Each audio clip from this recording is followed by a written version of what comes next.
ఒకే ఒక్కడు నారా లోకేష్. నేపాల్లో చిక్కుకున్న తెలుగువారి కోసం ఆరాటం. అనంతపురం సూపర్ 6 సూపర్ హిట్ సభకు దూరం. భారీ మైలేజ్ వదులుకుని బాధితుల కోసం సచివాలయంలో. సో నిన్న ఇది అన్ని పత్రికల్లో దాదాపుగా నిన్న ఆంధ్రప్రదేశ్ మొత్తం వైరల్గా మారింది. ఏంది అంటే అనంతపురంలో సూపర్ 6 సూపర్ హిట్ అనే ఒక పెద్ద సభ పెట్టుకున్నారు. ఇది తెలుగుదేశం ప్రభుత్వానికి అత్యంత ముఖ్యమైనది.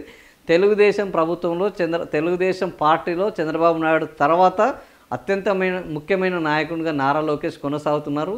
కానీ చెప్పినవి చేసినవి చెప్పుకోవడం కంటే అక్కడ బాధల్లో ఉన్న వాళ్ళని ఆదుకోవడమే ప్రధాన ఉద్దేశం, ఈ ప్రభుత్వం యొక్క ప్రధాన బాధ్యత అని భావించి నారా లోకేష్ నిన్న ఒకే ఒక్కడు అంటే పార్టీలో ఆయన ఒక్కడే, మిగిలిన క్యాబినెట్ అంతా దాదాపుగా అనంతపురంలోనే ఉన్నది.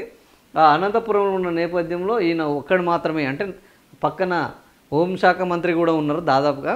సో అది కాకుండా హోంశాఖ మంత్రిని పక్కన పెట్టి అంతటి ముఖ్యమైన పార్టీ నాయకుడిగా ఉండి కూడా ఆ పార్టీ సభకు వెళ్ళకుండా నేపాల్లో చిక్కుకున్న తెలుగువారి ఇక్కడ తీసుకురావడం కోసము ఒక ఎమర్జెన్సీ సెంటర్లను ఏర్పాటు చేసి, కాల్ సెంటర్లను ఏర్పాటు చేసి వాళ్ళ యోగక్షేమాలను ఎప్పటికప్పుడు కనుక్కుంటూ వాళ్ళ గురించి వాకప్ చేసి ప్రతి 2 గంటలకు ఒకసారి ఈరోజు తీసుకొచ్చే కార్యక్రమం చేపడుతున్నారు.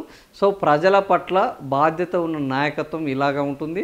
చంద్రబాబు నాయుడుకి ఎలాంటి బాధ్యత ఉన్నదో ఈరోజు నారా లోకేష్కు అలాంటి బాధ్యతే ఉన్నది అని చెప్పుకునే పద్ధతిలో ఆయన వ్యవహార శైలి కొనసాగుతున్నది అనేది నడుస్తున్నది.